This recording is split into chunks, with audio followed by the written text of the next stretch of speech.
entrevista a Jordi Pallaserano, geògraf i meteoròleg, director de la pàgina Hora Genet i presentador d'informació meteorològica. Molt bona vesprada, Jordi. Què tal? Moltes gràcies, ha sigut un plaer que acceptes aquesta entrevista. Un plaer per a mi estar col·laborant. Conta'ns, quants anys porta vostè informant sobre la meteorologia?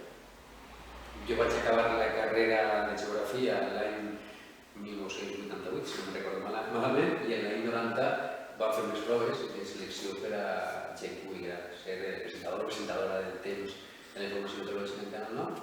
Vaig presentar i vaig començar l'any de 1990, en febrer de l'any 1990. Hi ha alguna altra afició, a part de la meteorologia, que és apassionant, que hagi facilitat altres sortides professionals o que simplement t'agradin? La veritat és que jo sempre he estat molt relacionat en la geografia, des del punt de vista professional. Abans d'entrar en la tele com a meteoròleg vaig estar fent la meva tesi doctoral sobre fenòmens d'erosió, sempre relacionat un poc amb el clima, les característiques climàtiques de la Comunitat Valenciana, però la geografia ha sigut la meva passió de sempre i vaig començar decantant en primer lloc per temes relacionats amb l'erosió, desertització, i al final vaig acabar de canviar la meteorologia. Fou un camí fàcil entrar a professional del mitjà de comunicació, vull dir, vas tenir molts entrebancs a l'hora de tenir una sortida professional després d'acabar els estudis? La veritat és que per a mi era una època diferent. A mi m'ha dit tot molt rodat. Jo estava fent la meva tesi doctoral sobre paisatges d'erosió a la Comunitat Valenciana i va haver un dia que va dir a fer un càsting per a emissions del temps en Canal 9, a la qual cosa em vaig presentar i va ser una successió de coses. Vaig tenir fins i tot que renunciar als temes relacionats amb l'erosió per continuar la meva carrera professional en el món de la meteorologia. I per donar les previsions meteorològiques, quins aparells s'utilitzen? Avui en dia podem diferenciar entre els aparells que mesuren les variables meteorològiques, temperatura, humitat, que això estan en les estacions meteorològiques, i el que utilitzem els homes i les dones del temps per a poder fer les previsions, que bàsicament avui, jo considero que a partir de l'any 90, quan va rompre internet en les nostres vides, avui consultem els models, les temperatures online i és internet el nostre subministrador a través dels centres meteorològics més importants arreu del món, universitats arreu del món que es proporcionen aquests mapes, aquesta informació que interpretem per després fer aquesta previsió. I per què resulta tan complex en determinades ocasions fer les previsions del temps? Sobretot si parlem també de clima mediterrani, en determinades ocasions de borrasques... Sí, bàsicament hi hauria que diferenciar. Per una banda, el nostre clima, el nostre àmbit geogràfic, que és un mar càlid, envoltat de muntanyes properes a la mar, això sempre introdueix una dificultat a la previsió meteorològica, que per exemple els països del nord d'Europa, on tenen el successiu pas de fons de núvols, que saps perfectament quina és la seva velocitat, que entraran per França, per de França, tocaran Gran Bretanya, arribaran a Alemanya, després poden tindre les seves complicacions, però sempre és tot més previsible que l'àmbit mediterrani, on la temperatura de l'aigua del mar va variant al llarg de l'any, al final de l'estiu està a prop dels 30 graus, després l'hivern no acaba de refredar-se massa, i per tant aquests contrastos de temperatura també li donen molta més activitat d'alguna forma al nostre clima. I parlant de borrasques frontals, parlem de les precipitacions i d'anàlisis i evolució que han vingut aquests darrers anys, sobretot amb el tema de canvi climàtic.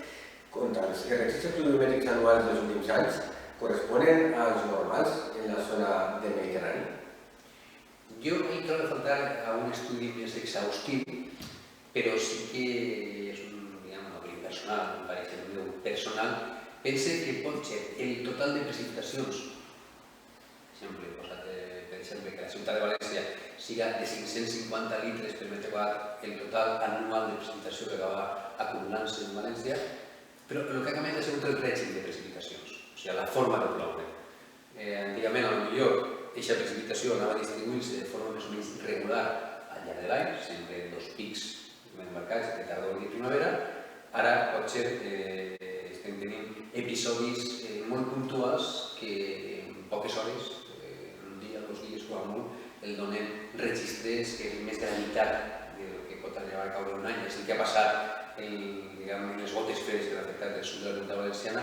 És una de les zones menys plujoses de la Comunitat Valenciana, exemple, zones com Orihuela, el registre de precipitacions anuals està entre 200 i 250 i enguany hem tingut precipitacions només en un episodi de més de 500 litres per metre quadrat. La veritat que és una quantitat molt important. I què parlaríem també sobre les precipitacions de 800 litres per metre quadrat en punts concrets del sud-est, del sud de la província de València i no de la Mar? Això és una cosa que ha passat sempre.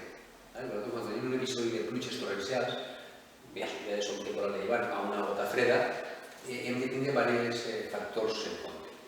Per una banda tenim els factors meteorològics, que és una formació d'una borrasca en superfície, normalment situada al sud-est de la península, que és una entrada de vents de llevant, de fred en altura, que és una manera, avui dia està molt de moda el tema de la DANA, la depressió aïllada a nivells alts, que és només una massa d'aire fred en altura, vent en superfície, però a la banda, en aquesta zona de la marina, de la Safor, hi ha relleus importants a prop de la mar.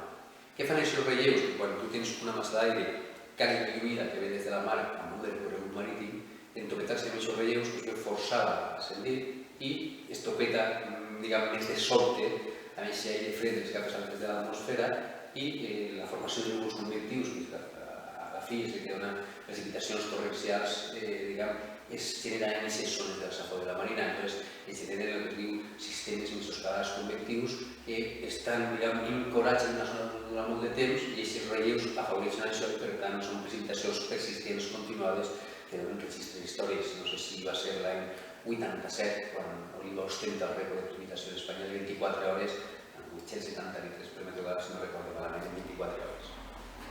I he parlat de les precipitacions del Mediterrani, però també cal parlar d'Europa, perquè a Europa sí que és verdaderament important el que està succeint aquests últims anys, no tan sols en les temperatures, sinó també en les precipitacions. O sigui, en Europa també estan apareixent episodis de precipitacions més intensos dels que normalment són. Jo penso que sí, jo penso que portem un parell de dècades, si ho podríem dir, on està succeint el que mai havia passat en Europa.